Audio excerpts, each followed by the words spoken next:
An interesting study from the UK which shows that though it's financially beneficial for most people to go to university, there are 1 in 5 students who end up worse off because they pursued higher education.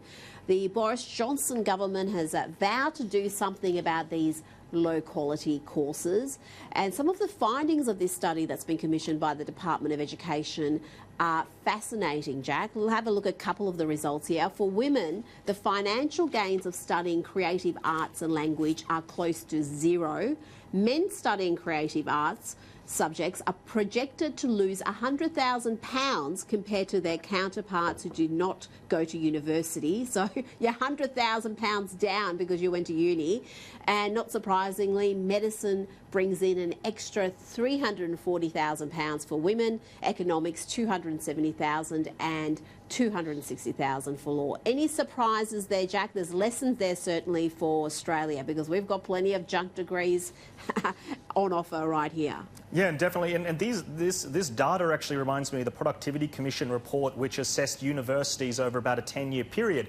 And do you remember when the Gillard government opened up universities? There used to be a finite number of spots, and then they said, well, universities for everybody. Well, the Productivity Commission went back and actually analysed, were people better off or worse off? And it turned out a lot of the poor performers, so the majority of people that would never have gone to university under the old mechanisms, they were actually far worse off because they were saddled with all this HECS debt. A lot of them had actually dropped out of their degrees and they still had to pay back their HECS. They had no job and they're actually years behind people that never even went to uni in the first place. So we're already in a little bit of an issue in Australia. I mean, another stat which has popped up as well is there's going to be 173,000 creative arts graduates by 2023 in Australia, but there's only going to be 22,000 jobs. So there's going to be a deficit of 150,000 positions. And universities are taking money and training people for jobs that don't even exist. Well, it is. You make an excellent point there, Jack. Daisy, this is cruel almost. You're selling false hope to impressionable young people who are going into a degree, accumulating a debt. It's costing the taxpayer a fortune as well, because let's not forget in Australia the taxpayer subsidises these junk degrees to a large extent. And then at the end of it, you've got a worthless piece of paper that's not going to get you a job. What can we do about the university sector and making sure that degrees are high quality and worth something to the student and to the community?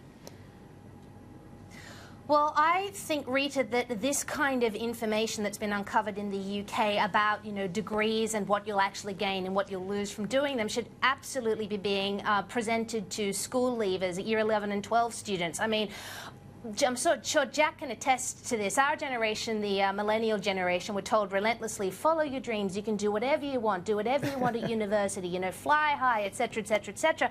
And that has left an awful lot of millennials in very tricky positions because they end up with these degrees in, feminist dance theory, etc., which are great fun at the time and seem very attractive, but ultimately you're not going to make a living out of them. I mean, I use myself as an example. I did 3 university degrees, and they were the most artsy-fartsy, wishy-washy creative degrees you could possibly imagine. And I loved doing them, but they've thrown me into about $100,000 worth of HECS, and they don't qualify me for anything. Now, somehow over the course of the last little while, I've managed to make the skills I learned in those degrees work for me, and I've created my YouTube channel. I started writing and TV commentary, so I've made that work for me. But having said that, it took me 12 years to actually get to that point. And I know for a fact, if someone had gone over this with me, in my 20s would have been a whole lot easier if I had done the sensible thing and finished my law degree. That would have made things a whole lot easier for me. And most people don't end up in my position. I'm sort of the exception that proves the rule here. So equip these kids who are leaving school with this financial information and say, look, you can follow your dreams, but you've got to be prepared to foot the consequences if you don't quite get there.